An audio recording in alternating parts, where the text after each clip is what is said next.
Sobat Wanska, kembali lagi di podcast Suara Wanska episode 35. Kali ini bersama aku Lita dan rekan aku Eka Putri. Kali ini kita kedatangan narasumber Ibu Desa Chandra sebagai guru matematika di SMKN 1 Gianyar. Halo Ibu. Halo. Karena mungkin ada adik dari kelas 10 atau teman-teman yang lain nih yang belum kenal sama Ibu Desa nih, kita perkenalan dulu Bu ya. Oke, perkenalkan nama Ibu adalah Ibu Desa Putri Chandrawati. Biasanya kalau di SMK Negeri 1 Gianyar, Ibu disapa Bu Desa atau Bu Desa Chandra. Ibu adalah pengajar matematika. Untuk tahun pelajaran ini Ibu mengajar di kelas 11 dan kelas 12. Jadi untuk kelas 10 mungkin tahun depan Ibu akan bisa mengajar di kelas 10. Ibu mengajar di SMK Negeri 1 Gianyar itu mulai dari tahun 2010. Dari awal saya menjadi guru di sini sampai sekarang. Jadi kalau anak-anak yang masih belum kenal Ibu, lewat podcast ini mudah-mudahan kalian semakin mengenal Bu Desa. Ya, halo Ibu Desa. Halo. Di pagi yang cerah ini nih ya, mungkin cuacanya lagi cerah-cerahnya nih Bu ya. Kita udah senam, udah kulikuler, udah banyak banget kegiatan di pagi hari ini. Gimana perasaan Ibu, kabar Ibu yang datang ke podcast ini? Oke, terima kasih kalian sudah mengundang Ibu ke sini ya. Jadi benar hari ini adalah hari yang sangat cerah dibandingkan dengan hari kemarin ya. Jadi hari ini kita sudah melaksanakan kegiatan senam pagi dengan lancar karena cuacanya cerah. Kemudian kita juga melaksanakan kokurikuler, di mana kokurikuler hari ini adalah penampilan dari ekstrakurikuler yang sangat luar biasa, antusiasmenya luar biasa, sehingga kegiatan kokurikuler hari ini berjalan dengan baik. Karena hal tersebut jadi perasaan saya dan keadaan saya tuh menjadi sangat bersemangat, sangat senang karena kegiatan kita dari pagi sudah berjalan dengan lancar, apalagi sekarang kita dalam kegiatan ini dalam keadaan sehat. Jadi Ibu sangat bersyukur dan sangat berbahagia karena sudah diundang di podcast ini. Bu, gimana sih pengalaman Ibu sebelum mengajar di SMK Negeri 1 Gianyar ini? Oke, seperti yang Ibu bilang tadi, Ibu mengajar di sini mulai dari tahun 2010. Jadi ketika langsung tamat dari Universitas Pendidikan Ganesha, saya Astungkare sudah langsung diterima bekerja di SMK Negeri 1 Gianyar. Jadi untuk pengalaman mengajar, pertama kali memang di sini di SMK Negeri 1 Gianyar. Setelah lulus kuliah, selain pengalaman mengajar, Ibu mungkin dulu ketika kuliah disebut dengan PPL. Jadi Ibu dulu sempat mengajar di SMA Negeri 4 Singaraja ketika PPL waktu itu. Kemudian setelah wisuda, Ibu langsung diterima bekerja mengajar di sini di SMK Negeri 1 Gianyar. Berarti Ibu tuh fresh graduate langsung ya, langsung mengajar di sini. Iya, betul sekali. Saya langsung fresh graduate, kemudian langsung mengajar di SMK Negeri 1 Gianyar. Terus kuliahnya itu jurusannya emang matematika atau jurusannya apa Ibu? Iya. Jadi saya mengajar matematika di SMK Negeri 1 Gianyar ini memang pendidikan saya adalah pendidikan sarjana pendidikan matematika. Jadi saya kuliahnya memang mengambil jurusan pendidikan matematika di Uniksa. Saya itu mulai kuliah tahun 2006, kemudian saya lulus tahun 2010. Dengan demikian saya menyandang gelar sarjana pendidikan matematika. Kemudian saya diterima bekerja di SMK Negeri 1. Bu, kenapa sih Ibu memilih jurusan matematika? Kenapa nggak di bidang yang lain? Iya. Jadi realistis aja ya. Kalau matematika itu adalah pelajaran yang kita dapatkan dari bangku malahan TK ya, TK, SD, SMP, SMA, dan SMK. Bahkan kuliah pun dapat matematika. Jadi pemikiran saya dulu ketika saya memilih matematika adalah lapangan pekerjaannya sangat luas. Karena kita bisa selain mengajar di sekolah dan jenjang pendidikan semuanya mendapatkan matematika, kita juga bisa mengambil atau kegiatan lain jika seandainya pekerjaan yang kita harapkan tidak kita dapatkan. Jadi matematika itu bidang pekerjaannya, lapangan pekerjaannya sangat luas. Makanya dulu saya berpikir di SMA, ya saya harus memilih matematika. Memotivasi banget nih untuk teman-teman yang lain untuk mungkin mencoba dulu pendidikan. Nah Bu, kan nggak semua nih teman-teman yang lain mungkin dan teman-teman saya juga nggak semua suka matematika. Gimana pendapat Ibu nih tentang orang tuh kayak, hari ini aku matematika sih, nggak mau deh gitu. Gimana pendapat Ibu? Oke. Jadi pelajaran apapun itu, awalnya itu harus kita senangi dulu. Jadi matematika atau pelajaran lain, kita harus menyenangi dulu. tidak bisa dipungkiri bahwa matematika itu mungkin jadi sebagian besar anak adalah pelajaran yang paling tidak disukai ya. Karena mungkin sulit, kemudian matematika itu membosankan. Jadi bagaimana sih caranya untuk menyukai pelajaran matematika ataupun pelajaran lainnya? Yang pertama adalah kenali dulu. Kenali dulu itu dalam artian apa? Kenali cara yang tepat untuk belajar. Kalau matematika adalah pelajaran menghitung, jadi belajarnya jangan banyak dibaca, tapi perbanyaklah latihan soal. Ya, dari latihan soal itu kita akan mampu mengetahui berbagai macam yang digunakan untuk penyelesaian soal. Karena kadang anak-anak begini, Ibu, contohnya gampang di papan, kenapa soalnya sulit? Nah, seperti itu yang menyebabkan anak-anak kadang kan betul nggak? Karena anak-anak itu hanya berpatokan pada rumus atau sesuatu yang diberikan di papan, tidak mau dikembangkan lagi. Padahal itu adalah dasarnya. Kemudian dengan mencoba banyak soal, mencoba banyak permasalahan, di situ kita akan diuji kemampuan kita, diuji pemahaman kita terhadap materi itu. Jadi memang luas pengembangannya, bukan hanya sekedar yang diberikan di papan, gitu ya. Jadi untuk menyenangi pelajaran matematika seperti itu, sayangi dia dulu. Kalau kita dari awal sudah tidak menyayanginya, otomatis kita kan tidak akan disayangi olehnya. Jadi sayangi dengan cara mengetahui bagaimana cara belajar matematika yang tepat. Seperti Ibu bilang tadi, dengan perbanyak atau rajin latihan soal. Gitu. Bu, hambatan Ibu selama mengajar matematika di SMK ini apa aja sih? Oke, kalau dari segi hambatan, pertanyaannya bagus ya. Hambatan itu pasti ada. Selama 15 tahun saya mengajar di sini, rata-rata hambatan anak-anak dalam belajar matematika adalah yang pertama, dasar dari matematika itu belum mereka kuasai, betul nggak? Kalau saya memberikan materi, kemudian soalnya berupa bilangan bulat, anak-anak itu lumayan antusias untuk mengerjakannya. Ketika saya memberikan pecahan, anak-anak sudah terkejut. Wah Ibu, kenapa pecahan? Karena mereka dasar dari matematika yang di SD, SMP itu yang mereka belum kuasai. Jadi kendala saya di situ. Sehingga untuk mentransfer materi yang berada di SMA itu perlu saya ulangi dulu dasar mereka yang harus mereka kuasai di sebelum jenjang di SMK itu. Tapi itu Bu ya, kadang tuh murid-murid itu, ini point of view dari murid-murid Bu ya. Iya. Kadang tuh murid-murid, teman-teman menyukai matematika bila gurunya tuh asik. Kan ada tuh Bu, kadang guru tuh cuma nerangin terus kasih tugas, kan kita tuh nggak ngerti. Terus menurut Ibu peran penting guru tuh punya peran penting nggak sih untuk matematika, atau cuma sekedar ngejelasin doang? Kan belum tentu murid itu bakalan ngerti atau enggak. Oke, betul. Kalau dalam pembelajaran itu yang berperan itu adalah pengajar dan siswanya. Kalau kita sebagai pengajar juga harus memiliki berbagai strategi kan, seperti yang kalian bilang, biar gurunya tidak membosankan, ya kan? Biar anak-anak itu merasa senang dengan pelajaran matematika. Yang pertama tentu saja yang harus kita lakukan sebagai guru adalah membuat pembelajaran itu menjadi asik, ya. Menjadi asik tuh yang pertama adalah tidak membuat anak-anak takut. Padahal anak-anak sudah merasa takut dengan pelajarannya, kemudian takut lagi dengan gurunya, otomatis kan pelajaran itu nggak akan masuk ke otak kalian, otak siswa, kan gitu. Jadi saya sebagai guru selama ini di SMK Negeri sebagainya tuh, pertama itu berusaha dulu agar anak-anak nggak takut dengan saya. Jadi kalau anak-anak sudah tidak takut dengan saya, otomatis dia mau mempelajari matematika.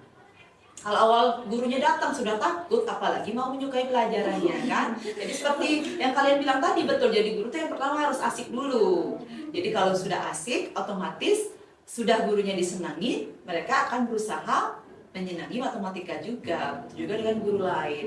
Jadi benar, harus diciptakan dulu keasikan ya, keasikan kelas dalam tanda kutip, artinya anak-anak harus rileks dulu belajar, tidak takut dengan gurunya. Setelah itu baru Bapak Ibu guru termasuk saya akan menyiapkan strategi bagaimana caranya agar lebih mudah diterima yang kita ajarkan di kelas, seperti itu. Jadi sangat berpengaruh memang, betul.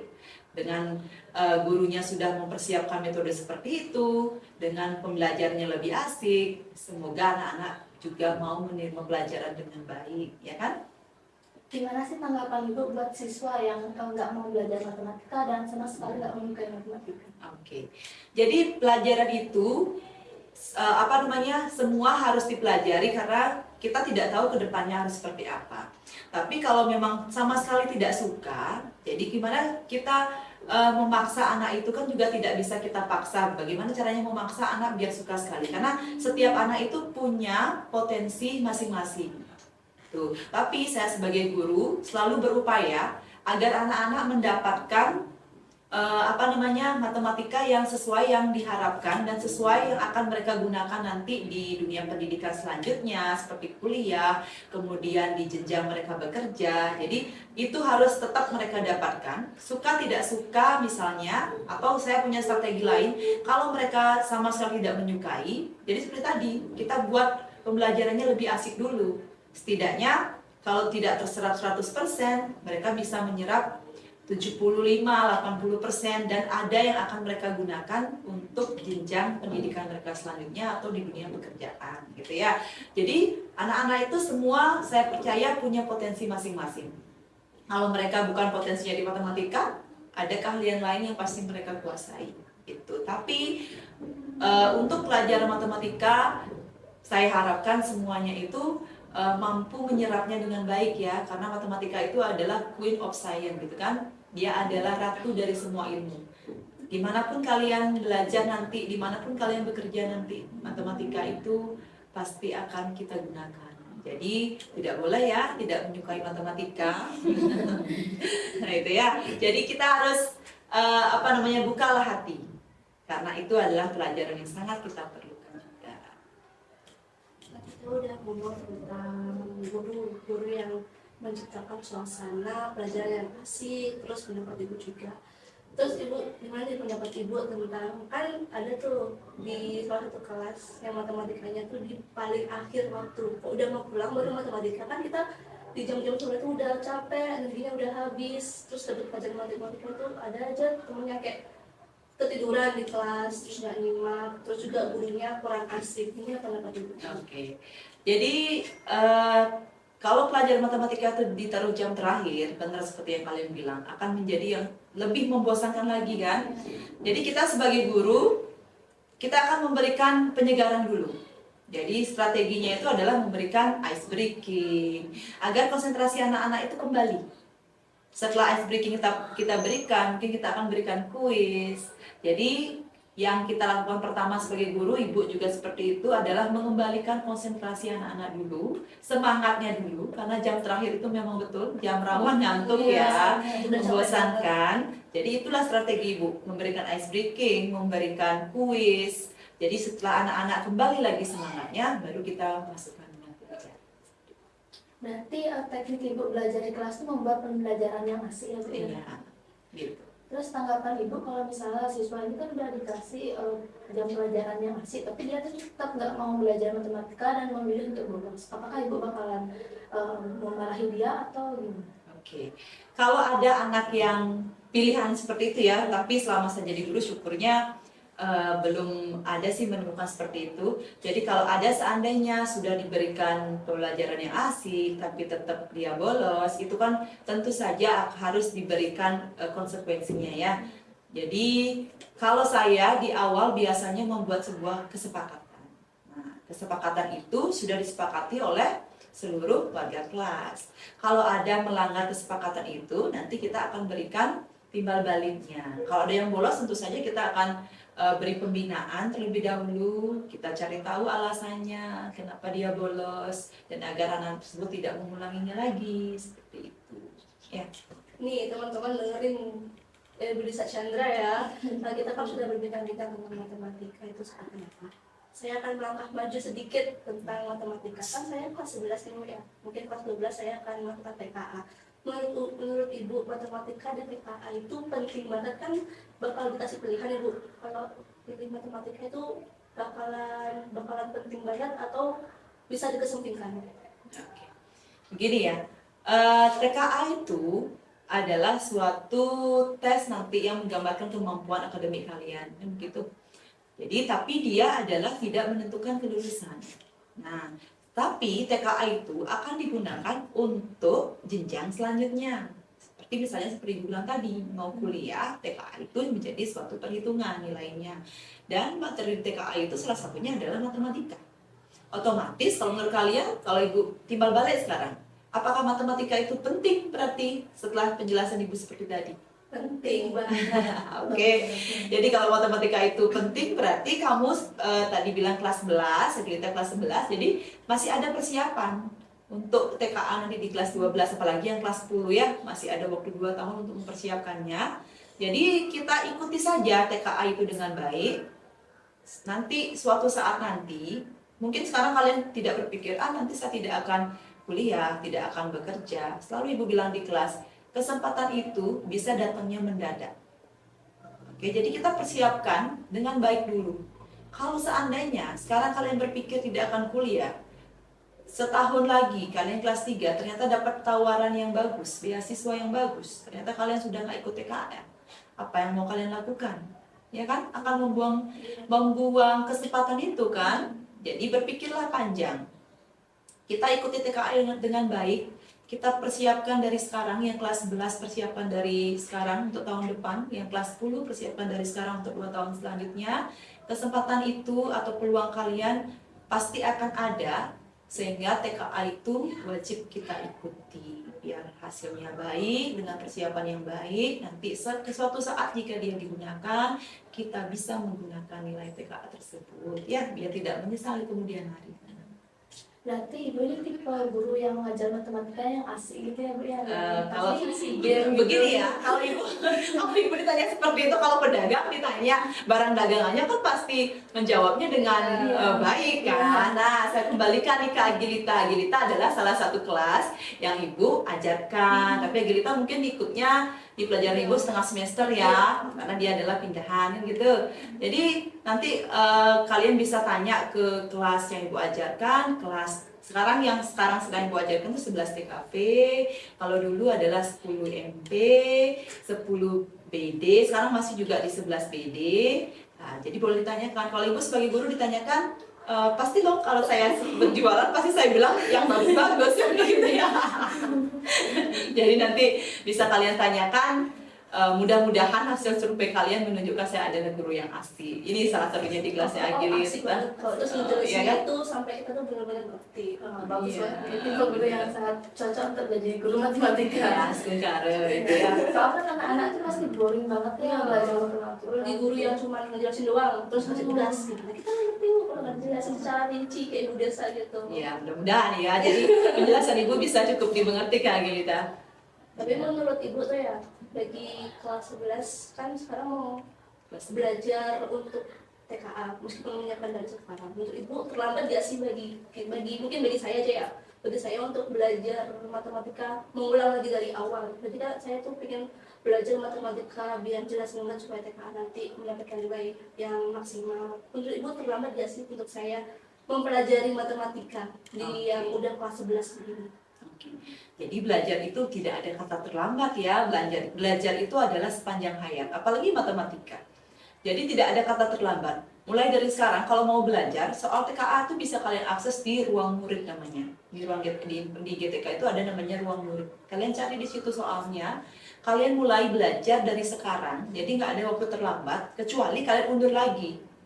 Besok, kemudian lusa, kan begitu kan? Habis itu tahun depan baru mulai belajar. Kalau gitu kan gawat jadinya. Kalau sudah sadar dari sekarang itu nggak ada kata terlambat. Mulailah dari sekarang. Waktu kalian tuh benar setahun loh.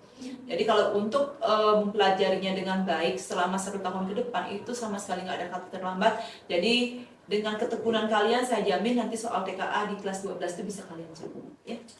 Sebenarnya bisa ya nilai terbaik. Iya, betul, tentu saja dengan usaha. Jangan hanya berdoa ya. Berdoa dan berusaha belajar dengan baik gitu. Dari kelas 10 itu harusnya menyiapkan soal-soal TKA dari kelas 10 sudah sampai ke kelas 12 biar siap dengan matang gitu ya. Iya, benar. Apalagi yang baru kelas 10 kan. Karena TKA ini kan pertama kali tahun ini.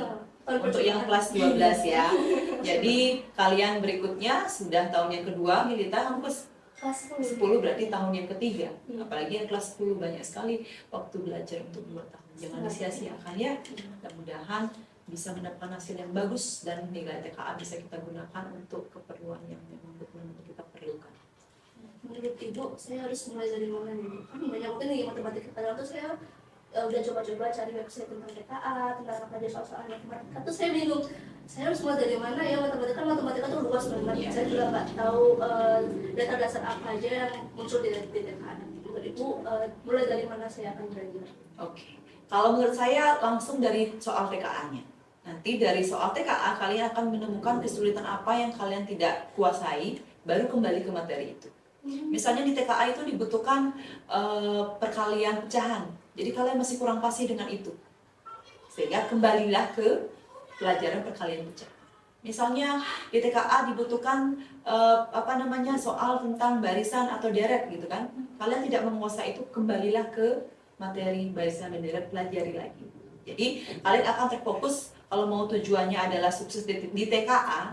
Jadi pelajari soal TKA itu. Kalau kalian misalnya ada permasalahan, kalian kembali lagi mencari lagi materi yang dibutuhkan di tipe-tipe soal TKA. Itu biar kalian nggak bingung apa yang harus saya pelajari. Jadi orientasinya kalau mau sukses di TKA adalah pelajari soal-soal TKA ya. Semoga bisa ya Bu ya mempelajari. Ya, pasti bisa. Kita harus optimis dulu ya. Kita harus optimis, saya harus bisa, pasti bisa. Kadang tuh lihat angka tuh udah, aduh apa yang dijawab? Aku tadi yang ibu bilang, cintai dulu matematika itu. Kalau kalian melihat angka gemetar kan artinya kalian masih takut kan dengan matematika itu kan. Apalagi angka berpangkat. Iya, kembalikan lagi. Nanti kan masih banyak ada guru, guru matematika di sini.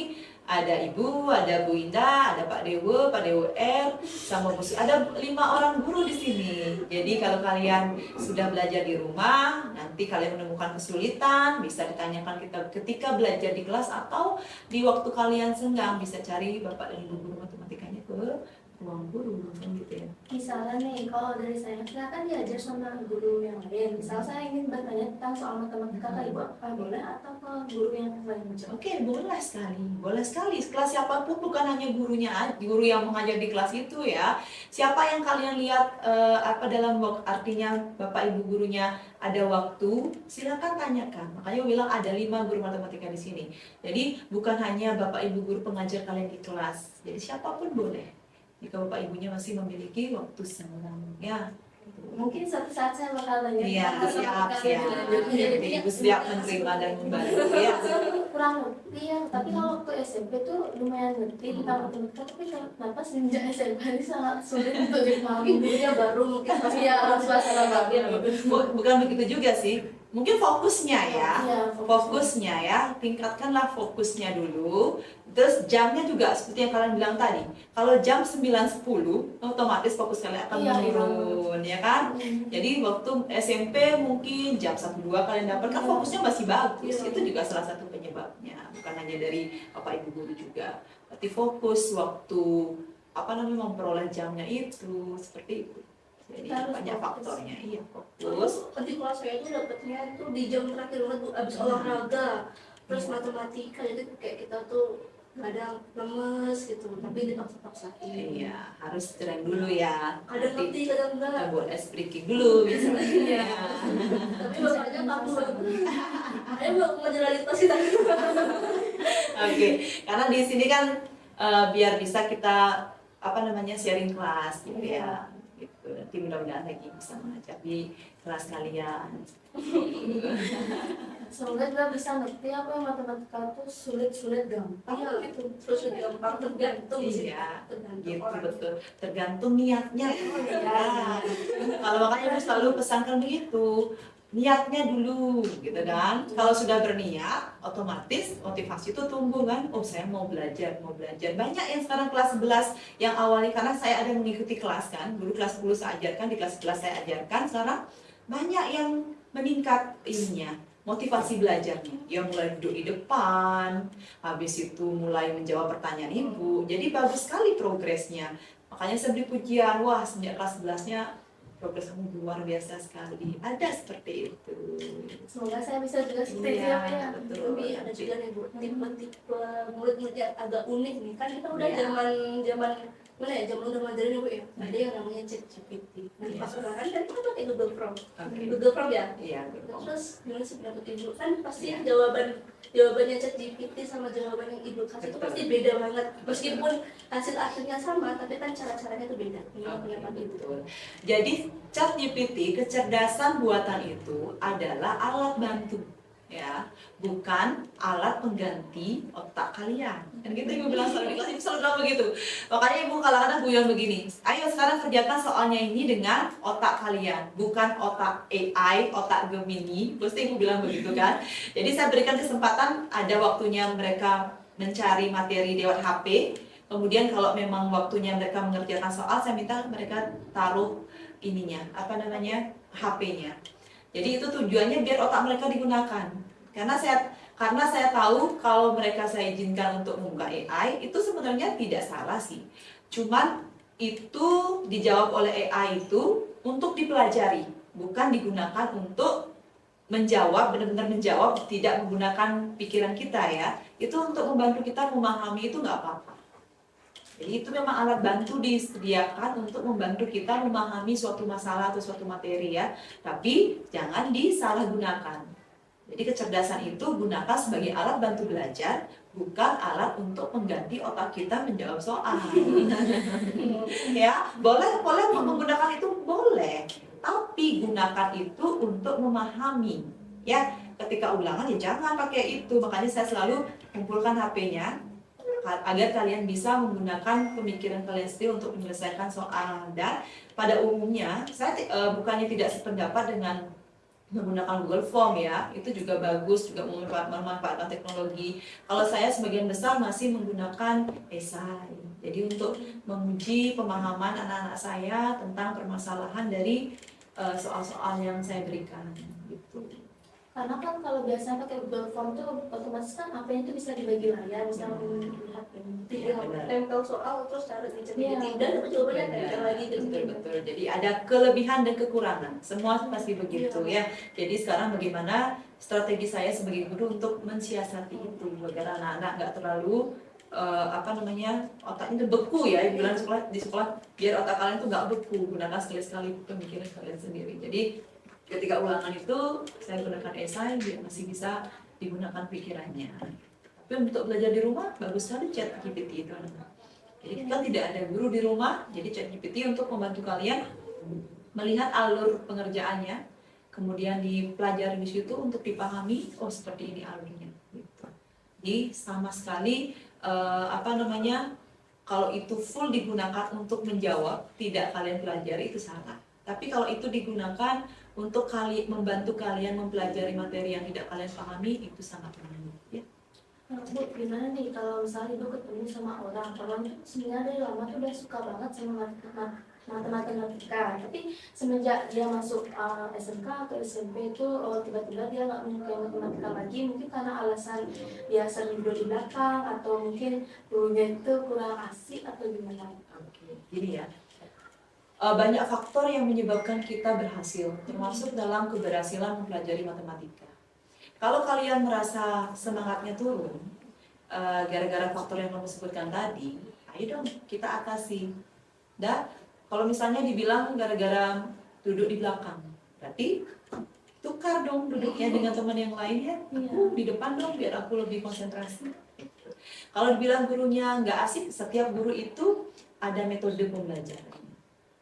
Jadi kalau misalnya seperti itu anggapan kalian, kita yang berusaha mengasihkan diri kan, berarti kalau gurunya serius, berarti kita harus ikut serius. Justru kalau serius itu kita serius mungkin lebih terserap banyak, gitu kan ya. Jadi untuk kalian bisa biar asik, munculkan diri-sendiri, ya kan?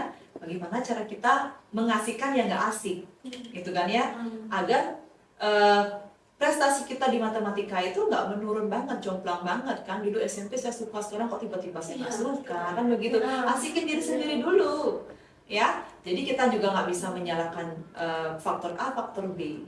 Itu motivasi itu tetap harus dari dalam diri sendiri. Termasuk ibu juga seperti itu dulu, mau asik nggak, mau nggak gurunya, tapi tujuan saya adalah saya bisa matematika ya. Motivasi itu saya munculkan, saya tumbuhkan dari dalam diri sendiri. Kemudian saya mempelajari matematika dari hati memang, bukan dari paksaan, bukan dari faktor lain. Karena kalau kita nggak punya motivasi, faktor eksternal itu tidak terlalu banyak mempengaruhi kemampuan kita, Nana. Jadi semua itu berasal dari dalam diri sendiri, ya. Jadi munculkan keasikan itu dari dalam diri kita. Tergantung ke diri sendiri. Betul. Ya, diri sendiri, terus niat juga itu. Iya, sesuai betul. dengan- Sesuai dengan itu. Berarti jadi kita tuh harus nanamin motivasi belajar. Iya, betul. Motivasi dan kita harus punya target, punya tujuan. Iya. Target dan tujuan itu penting banget. Betul. Menurut Ibu, gimana sih tanggapan Ibu kalau dengar matematika tuh asik kalau kita ngerti? Itu tuh gimana sih, Bu? Oke, matematika asik kalau kita ngerti gitu ya. Berarti kadang asik kadang enggak dong. Jadi kadang asik kadang enggak. Gimana ya? Tergantung dari pribadi siswa itu sendiri. Kalau misalnya pas bisa itu asik, tapi kenapa pas nggak bisa itu nggak asik, langsung nggak mau belajar gitu maksudnya ya. Jadi kenapa nggak semua materinya di matematika itu dipelajari? Kalau semuanya bisa kan jadinya semuanya asik dong. Iya kan? Iya kan? Jadi baru lihat materinya ini, wah kayaknya ini materinya susah jadi nggak asik. Nggak, jangan begitu dulu. Kita pelajari dia dulu, senengin dia dulu biar menjadi asik kan. Kita yang menaklukkan dia, jangan dia yang menaklukkan kita, kan seperti itu ya. Ada kayak kita kan masih dikasih kisi-kisi tentang belajar ini. Oke. Dan kita pelajarin semua. Terus yang keluar di ulangan tuh beda, Bu, beda banget. Terus kalau kita sana ini apa? Ini kan, nah kisi-kisinya itu seperti yang bilang tadi, contoh di papan mudah, tapi penerapannya susah kan gitu. Karena matematika itu dikembangkan, anak, untuk menjawab satu soal. Bukan hanya satu materi itu aja yang kalian perlukan, gitu kan? Misalnya dalam mempelajari apa sekarang di kelas 11, barisan, deret, kan gitu kan? Jadi untuk menyelesaikan barisan itu kalian perlu flashback lagi ke pangkat, ya kan? Ke perkalian, itu kan? Ke aljabar. Nah, itu penyebabnya kisi-kisinya nggak sama dengan soal yang keluar, karena kisi-kisinya memang kompetensinya yang dikeluarkan, tapi dari kompetensi itu banyak pengembangannya, makanya sepertinya tidak mirip, padahal kalau kita ambil ke kompetensinya itu udah cocok gitu loh, ya kan? Memang karena pengembangannya banyak, satu soal tidak hanya materi itu aja, tapi harus flashback ke materi yang lain sebagai prasyarat dari materi itu, seperti itu loh. Ibu, ini tuh sangat motivasi saya dan teman-teman mungkin ya, untuk motivasi belajar matematika tuh sangatlah gampang kalau kita punya niatnya. Betul, harus ada motivasi, ya kan? Udah ada niat dan usaha, rajin latihan soalnya, ya. Kita semua kembali ke diri sendiri dan niat. Betul. Semoga kalian juga termotivasi dari perkataan Ibu tadi. Ya, kita udah berbincang-bincang banyak nih tentang matematika, tentang perjalanan ibu juga di sekolah, terus harapan ibu. Terus saya untuk mengunjungi pembicaraan terakhir kita nih, Bu, apa harapan ibu untuk anak-anak dia selanjutnya? Jadi harapannya ini tentang matematika atau harapan umum? Bisa tentang keduanya juga. Oke, harapan umum dulu ya. Iya.